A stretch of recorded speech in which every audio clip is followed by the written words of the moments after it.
อันนี้แมงกระตุกที่ชาวบ้านสาร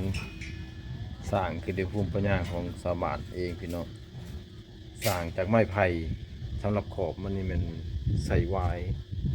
ยธรรมศาสตร์ที่เก็บมาจากป่ากว่าที่ได้อันหนึ่งนี่ก็บ่ธรรมดาเลยพี่น้องประมาณ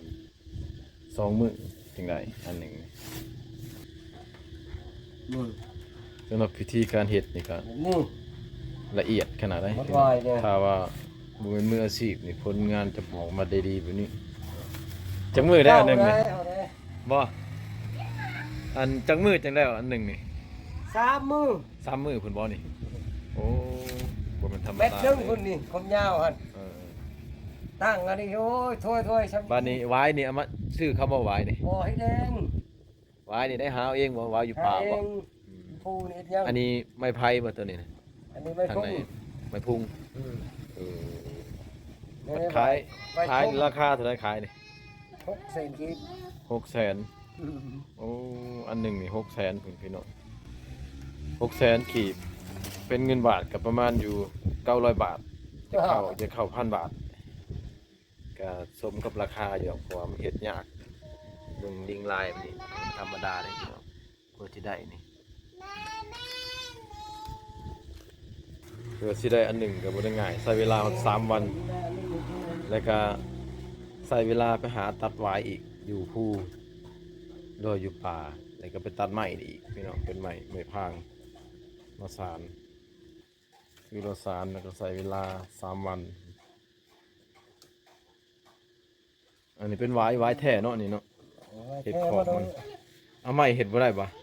ไม่ก็ได้ราคามันต่ำแต่อันบ่เหนียวบ่มันบ่ มันบ่มัน เออ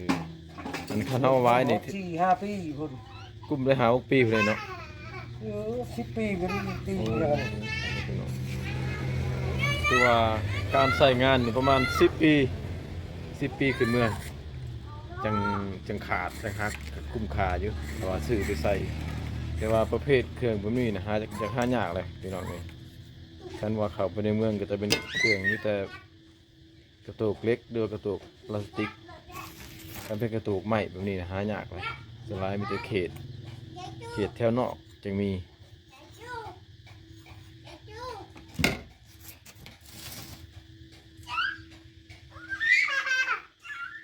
โดนมาเห็ดเนาะเป็นของง่ายๆเลยง่ายๆบ่เห็นยังไงวะมันศึกษาเวลามัน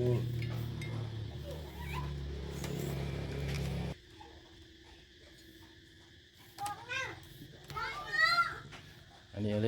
ล็กซี่ฮูนบ่ ม ซี่อาศัยว่าสอดนี่เขาเนาะ แล้วก็นี่ใช้งาน เหนียวขนาดไหนพี่น้องเอ้ยสมแล้วว่ากลุ่ม10 ปีดีไม่นี่ก็มีแต่ใส่ติวมันเนาะหมอดนี่คือสิบ่กินเนาะหมอดเนาะสามารถกลุ่มได้10 ปีเลยพี่น้องเพิ่นสนใจก็สั่งซื้อได้สั่งเข้ามาช่อง YouTube ช่องนี้ก็ได้เซตมาหาแล้วจะบอกสถานที่แล้วก็ที่แนะนำให้พี่น้องมาซื้อนะถ้าว่าพี่น้องต้องการกระตุกหวายแบบนี้นะอันนี้อยู่ที่บ้านพนให้พี่น้องสามารถแท็กเข้ามาใน Facebook ในช่อง YouTube ช่องนี้ถ้าว่าต้องการกระตุกหวายแบบนี้งามๆเลยนะเอาไปไหว้โซอยู่ในเมืองใหญ่พี่น้องมันหาบุญยากไป